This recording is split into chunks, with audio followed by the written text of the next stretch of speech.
नमस्कार, अपना बिहार देख रहे हैं आप और मैं आपके साथ रंजना रावत। बुलेटिन में सबसे पहले बात कांग्रेस और आरजेडी के बीच जारी सियासी घमासान की।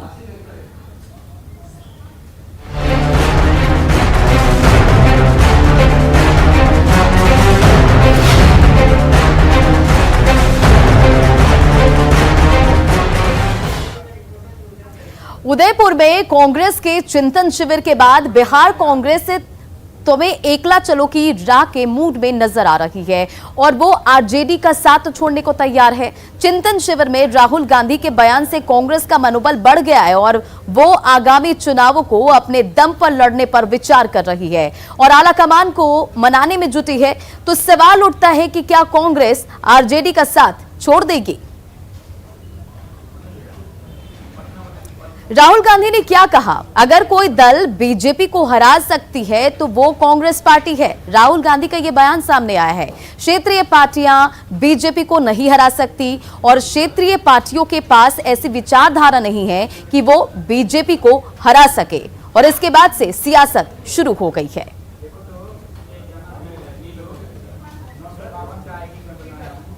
और अब सवाल उठता है कि राहुल गांधी के इस बयान के मायने क्या है?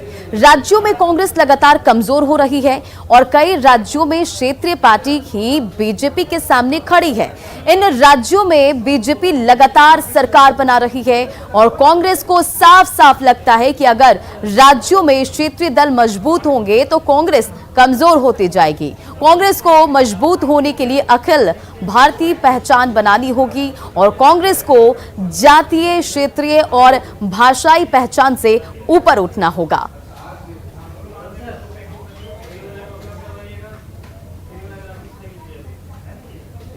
और आरजेडी ने राहुल गांधी के बयान को असहज करने वाला बताया है। पार्टी सांसद मनोज झा ने कहा कि चिंतन शिविर के रेजोल्यूशन में कहा गया कि वो लाइक माइंडेड पार्टी से अलायंस करेंगे और फिर उसके बाद ये बयान आया कि ऐसे में दोनों के बीच तारतम्य नहीं है और थोड़ा विरोधाभास दिखता है। समझता हूं कि थोड़ा वो बयान उनका हमें असहज करता है, सहज ग्राह्य भी नहीं। मैं समझता हूं कि अगर एविडेंस देखें, समकालीन इतिहास देखें, इलेक्टोरल हिस्ट्री देखें, हालिया बिहार का चुनाव देखें, राहुल जी अटैक किस पे हो रहा था? राष्ट्रीय जनता दल और तेजस्वी जी पे। प्रधानमंत्री जी को रैलियां बढ़ानी पड़ी, फिर भी महज 11,800-900 वोट का डिफरेंस रहा। तो ये अपने आप में एक संकेत है आपको कि चुनौती देने में अलग अलग राज्यों में कौन सक्षम है। मैं समझता हूं इसका ध्यान राहुल जी को रहेगा, तो वो जो विरोधाभास है उनके केंद्रीय विमर्श का और उनके बयान का, वो खत्म होगा। आरजेडी की छत्र छाया से मुक्त होगी कांग्रेस। अगर पिछले विधानसभा उपचुनाव में जब लालू ने बिहार कांग्रेस प्रभारी भक्त चरण दास को भक्त चोनर कह दिया था तो भारी बवाल उठा। हाल के दिनों में कांग्रेस लगातार आरजेडी के पिछलग्गू की तरह ही नजर आई, लेकिन बिहार कांग्रेस के नेताओं में लगातार कश्मकश बनी रही कि कांग्रेस कब आरजेडी की छत्र छाया से आजाद होगी। लेकिन सवाल उठता है कि बिहार कांग्रेस उदयपुर चिंतन शिविर पर मंथन करेगी। क्या आरजेडी की उपेक्षा से खुद को बच पाएगी?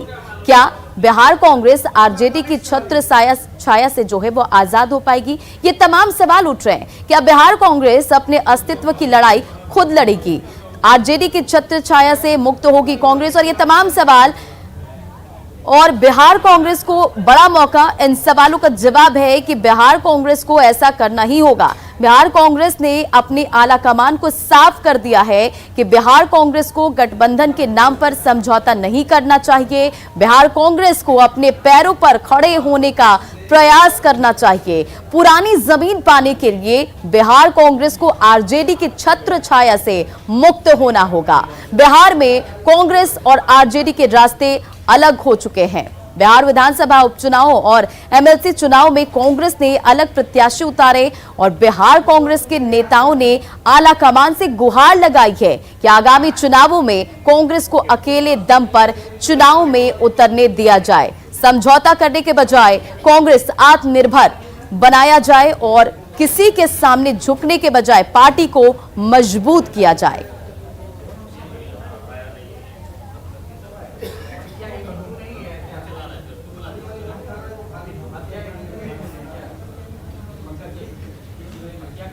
जब कांग्रेस ने आरजेडी का साथ छोड़ने की बात कही तो आरजेडी ने भी उस पर पलटवार किया और कहा कि कांग्रेस भ्रम में न रहे। नव संकल्प चिंतन शिविर में नए संकल्प लिए गए। हमसे जो गलतियां हुई हैं, हमारी जो खामियां हैं, जो कमियां हैं, उन्हें दूर करने का प्रस्ताव तैयार हुआ है, मसौदा तैयार हुआ है। और जाहिर सी बात है कि बिहार के प्रभारी आदरणीय श्री भक्त चरण दास जी ने अपनी तरफ से वो बातें रखी जो बिहार में वो महसूस कर रहे हैं, संगठन के लोग भी महसूस कर रहे हैं। और आने वाले दिनों में हमें पूरा भरोसा है कि हम बिहार में एक ताकतवर राजनीतिक दल के तौर पर उभरेंगे। कांग्रेस पार्टी भ्रम और अहंकार में ना रहे। क्षेत्रीय पार्टियों को नजरअंदाज करना कांग्रेस पार्टी को नुकसान पहुंचा सकता है। क्षेत्रीय पार्टियों की हर जगह अपने अपने राज्यों में ताकत है और क्षेत्रीय पार्टियां ही वहां बीजेपी को रोकने में सफल हो रही है। कांग्रेस पार्टी को अगर पूरे देश के लोकसभा के सीटों पर 200-250 सीटों पर ही कांग्रेस मुकाबले में है बीजेपी से, बाकी जगह तो क्षेत्रीय पार्टियां ही हैं। इस बात को कांग्रेस को समझना पड़ेगा। कांग्रेस और आरजेडी के बीच बढ़ती दूरी से बीजेपी और आरजेडी खुश है और दोनों पर निशाना साध रही है। देखिए, राहुल गांधी जी क्षेत्रीय पार्टी क्या कर सकती है ये अभी तक आपको समझ में नहीं आया। यूपी से साफ हो गए, बिहार से साफ हो गए, बंगाल से साफ हो गए, उड़ीसा साफ, तमिलनाडु साफ, तब भी क्षेत्रीय पार्टियों का असर समझ में नहीं आया आपको। और दरअसल कांग्रेस की मानसिकता अजगर वाली थी ना, क्षेत्रीय पार्टी को निगलने की। तो अजगरों को मारने का फन क्षेत्रीय पार्टी ने सीख लिया है। बिहार में कांग्रेस की वर्तमान परिस्थितियों के लिए सबसे ज्यादा राजद दोषी है, जिसने कोई कोर कसर नहीं छोड़ा कांग्रेस को मटिया मेट करने में, उसके आधार को समाप्त करने में, जमीन को खिसकाने में। कांग्रेस के लोगों को अब सद्बुद्धि आई है। चिंतन शिविर में कांग्रेस के लोग अपनी मंशा, उन्हें अकेले चुनाव लड़ने के लिए या अकेले चलने के लिए विचार कर रही है। बुलेटिन में बढ़ते आगे और इस बीच पटना से बड़ी खबर, जहां महिला की संदिग्ध हालत में मौत हो गई है। परिजनों ने हत्या का आरोप लगाया। तो ये बड़ी खबर आपको पटना से बता रहे हैं, जहां महिला की संदिग्ध स्थिति में मौत की खबर सामने आ रही है। परिजनों ने हत्या का आरोप लगाया। फिलहाल इस पूरे मामले पर पुलिस की जांच जारी है। बालकनी से लटकती हुई लाश बरामद की गई है महिला की, और दुष्कर्म के बाद हत्या की आशंका जताई जा रही है। नाराज लोगों ने चक्का जाम किया, विरोध किया और ये पूरा मामला पत्रकार नगर इलाके से सामने आया है। अधिक अपडेट के साथ संवाददाता संजय हमारे साथ फोन लाइन पर जुड़ गए। संजय, इस पूरे मामले पर क्या कुछ जानकारी, पुलिस की कार्रवाई कहां तक पहुंची? दुष्कर्म के बाद हत्या की आशंका जताई जा रही है। जी देखिए, सबसे बड़ी बात है कि 3rd फ्लोर है, मकान 4 मंजिला है ये, और 3rd फ्लोर का जो बालकनी है, बाहर का जो पार्ट है, वहां पर महिला की लटकती लाश मिली है। और जो लोग सड़क से गुजर रहे थे सुबह में, उन्होंने देखी लाश, उसके बाद सनसनी फैल गई। ये रेलवे इंजीनियर का घर बताया जा रहा है और पिछले कई सालों से ये जो महिला है वहाँ अस्थायी रूप से हाउसमेट के रूप में काम करती थी। फिलहाल जो रेलवे के इंजीनियर और उनकी पत्नी है वो घर में मौजूद नहीं है और पुलिस पहुंच गई है। स्थानीय लोगों ने इस घटना के विरोध में सड़क जाम कर दिया, आगजनी कर दी है और इसे हत्या बता रहे हैं। परिजन कह रहे हैं कि दुष्कर्म के बाद हत्या की गई है और ये आरोप अभी है। फिलहाल जो पुलिस अधिकारी हैं उन्होंने न्यूज 18 को बताया है कि परिजनों का जो भी ग्रीवांस है, जो भी आरोप है, उसकी जांच करवाई जा रही है। फिलहाल डेड बॉडी को पोस्टमार्टम के लिए भेजा जा रहा है। मेडिकल जांच होगी तभी सच्चाई सामने आ सकेगी।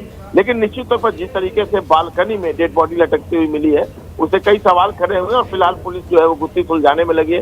जो सीसीटीवी कैमरा है उसको भी खंगाला जा रहा है ताकि उसको कोई अगर तस्वीरें आई हो, कोई सस्पेक्टेड आए हो, अगर इस तरह की कोई बात हो तो वो सारी चीजें आ जाएंगी।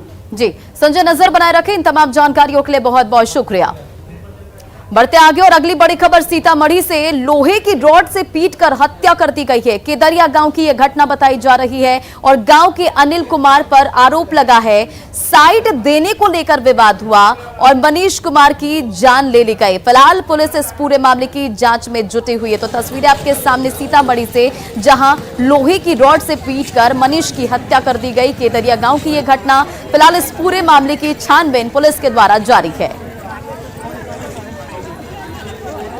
तो साइड देने को लेकर विवाद हुआ और इस मामले में पीटकर मनीष कुमार की हत्या कर दी गई। फिलहाल पुलिस जो है इस पूरे मामले की तफ्तीश में जुटी हुई है, छानबीन जारी है। लोगों में आक्रोश है, ये तस्वीरें आप देख पा रहे होंगे जहां लोग जो हैं वो। और अधिक अपडेट के साथ संवाददाता राकेश हमारे साथ फोन लाइन पर जुड़ गए। राकेश, क्या कुछ इस पूरे मामले पर अधिक अपडेट? जी, मैं आपको बता दूं कि निसरपुर थाना क्षेत्र के कोरिया लालपुर गांव जो पंचायत है, उसी पंचायत में कोदरिया गांव है, जहां मनीष कुमार नामक एक जो बाइक सवार था, उसको साइड लेने के मामले को लेकर विवाद हुआ और उसको लोहे के रड से इसकी पिटाई कर दी गई, जिससे उसकी मौत हो गई है। अभी भी शव को लेकर लोग लगातार अपने घर में रखे हुए हैं, उसको पुलिस के हवाले नहीं किया गया है और लोगों में एक आक्रोश व्याप्त है। और जो हत्यारे हैं उसकी गिरफ्तारी के लिए लगातार ग्रामीण मांग कर रहे हैं कि जो जिसने इस घटना को अंजाम दिया है उसकी गिरफ्तारी की जा सके। हालांकि अब तक जो जिस पर आरोप है पिटाई करने का, अनिल कुमार नाम का जो शख्स है, वह फरार बताया जा रहा है और पुलिस लगातार उसकी गिरफ्तारी के लिए छापेमारी कर रही है। चलिए, इन तमाम जानकारियों के लिए बहुत बहुत शुक्रिया। नजर बनाए रखें आप। बढ़ते आगे और खबर पूर्णिया से, जहां जानकी नगर थाना के मिर्चाई बाड़ी चौक के पास एक मवेशी व्यापारी को गोली मारकर 80,000 रुपए लूटने का मामला सामने आया है। घायल मवेशी व्यापारी पप्पू दास अस्पताल में भर्ती है और बताया जा रहा है कि व्यापारी मवेशी बेचकर लौट रहा था, तभी मिर्चाई बाड़ी के आसपास नेशनल हाईवे 107 पर बाइक सवार 4 अपराधी पहुंचे और गाड़ी रोकने की कोशिश की। जब उसने गाड़ी नहीं रोकी तो एक अपराधी ने गोली चला दी। गोली व्यापारी के पैर में लगी और उसके बाद अपराधी 80,000 लूटकर फरार हो गए। इस पूरे मामले पर फिलहाल पुलिस जांच कर रही है।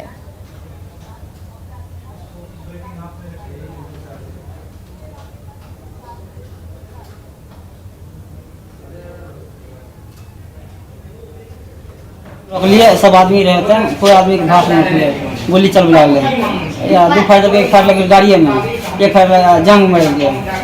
सब पैसा सब मोबाइलो छीन लग गया, पैसो छीन लग गया, 80,000 टका रहे। आवे रहिए घर आवे रहिए। और वहीं सिवान में बेखौफ अपराधियों ने एक युवक को लूट के बाद गोली मार दी और गोली लगने से युवक गंभीर रूप से घायल हो गया।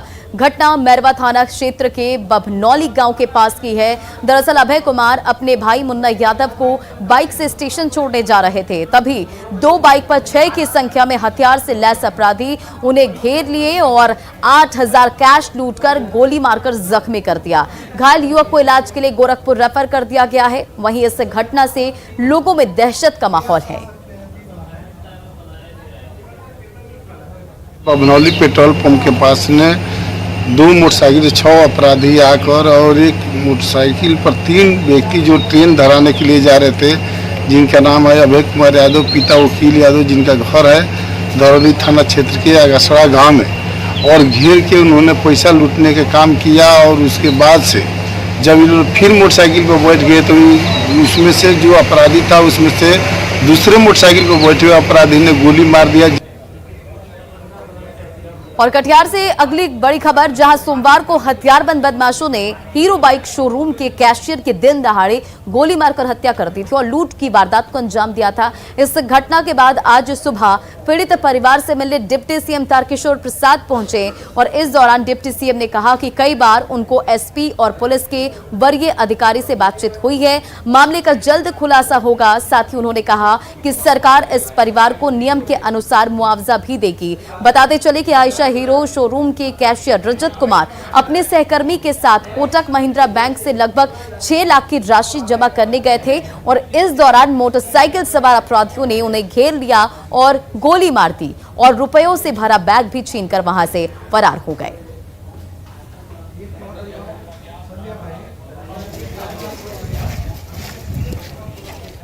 मैंने पुलिस अधीक्षक और वरीय पुलिस अधिकारियों से बातचीत की है और मुझे लगता है कि जो अपराधी है उस तक पुलिस तुरंत पहुंच जाएगी, क्योंकि लगातार पुलिस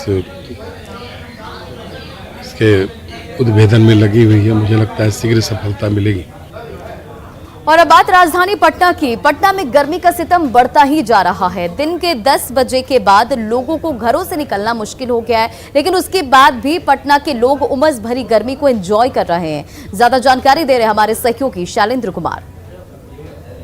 के बीच बिहार में मौसम का 3 रंग देखा जा रहा है। कहीं लू है तो कहीं बारिश तो कहीं उमस है और ऐसे में लोगों को काफ़ी परेशानियों का सामना करना पड़ता है। हमारे साथ पटना में कुछ लोग इस वक्त मौजूद हैं, उनसे भी बात करते हैं क्योंकि तापमान कहीं 40 डिग्री से ऊपर है, कहीं 45 डिग्री तक पहुंच रहा है। कितनी मुश्किल होती है जिस तरीके से लगातार मौसम बदल रहा है, अलग अलग जिलों में अलग अलग तरीके के मौसम। स्वाभाविक है कि जब टेम्परेचर में जब बदलाव आता है तो शरीर उसके साथ एक स्तंभ होने में थोड़ा सा परेशानी होती है। इसमें तबीयत खराब होने का ये रहता है, लू लगने का ये रहता है, काम करने के लिए निकलना भी है।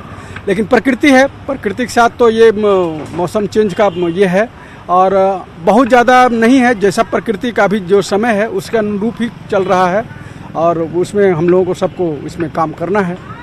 एक ही राज्य में 3 तरह का मौसम है। देखिए, तो हमेशा कहा जाता है कि 100 किलोमीटर पानी बदल जाती है, तो 100 किलोमीटर शायद हवा भी बदल जाए। लेकिन हर मौसम को हम लोग एंजॉय करते हैं। गर्मी है तो गर्मी को भी बहुत एंजॉय करते हैं, बहुत पसीना आता है तो मज़ा आता है, बिना दौड़े पसीना आ रहा है। ठंडा में दौड़ के पसीना निकालते हैं, अभी पसीना ऐसे आता है, तो इसको भी हम लोग बहुत अच्छा से एंजॉय कर लेते हैं। क्या कहेंगे जिस तरीके से मौसम लगातार बदल रहा है? अच्छा लग रहा है। हम ऐसा चाहते हैं कि बदलते रहे मौसम, हम हर मौसम का एंजॉय लें। गर्मी है बट प्रकृति ने उसके साथ बहुत सारी चीज़ दिए हैं उसको मेंटेन करने के लिए, तो बस मज़ा आ रहा है। तो बिल्कुल गर्मी काफ़ी है। कई जिलों के तापमान की बात करें तो 40 से ऊपर तापमान पहुंच चुका है, लेकिन ऐसे में भी जो लोग हैं वो कहीं ना कहीं इस गर्मी को भी एंजॉय करते नजर आ रहे हैं। कैमरा पर्सन मनीष जुनेजा के साथ शैलेंद्र, न्यूज़ 18 पटना। मुंगेर की सड़कों पर जब कार से बनी हेलीकॉप्टर दौड़ने लगी तो लोगों की भीड़ जुट गई। दरअसल खगड़िया के रहने वाले दिवाकर ने देसी जुगाड़ से अपनी कार को हेलीकॉप्टर में बदल दिया। दिवाकर का कहना है कि वे शादी में दुल्हा गाड़ी के रूप में इस कार हेलीकॉप्टर को मुंगेर लेकर आए हैं और बताया जा रहा है कि दिवाकर ने यूट्यूब पर देखकर अपनी कार को हेलीकॉप्टर में बदल दिया। कार को बिल्कुल हेलीकॉप्टर की तरह बनाया गया। तस्वीरों में आप देख पा रहे होंगे, इतना कि इसका ड्राइवर भी पायलट वाला ड्रेस पहनता है और इसकी छत पर पंखा भी लगा है जो कि घूमता है और साथ ही गाड़ी में लगे LED बल्ब जब चमकते हैं तो इससे ये कार हेलीकॉप्टर लोगों का मन मोह लेती है।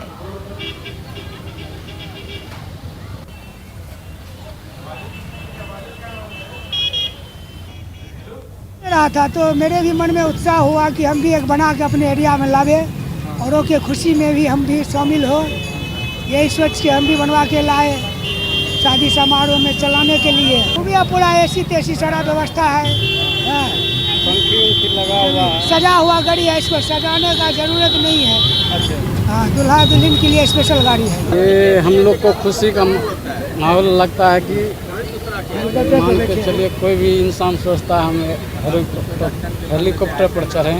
ये तो लग रहा है हेलीकॉप्टर के जैसा है, इस पर लड़का लड़की चढ़ेगा तो मतलब अच्छा लगा देखने में आपको? हाँ सर, खूब बढ़िया लगा।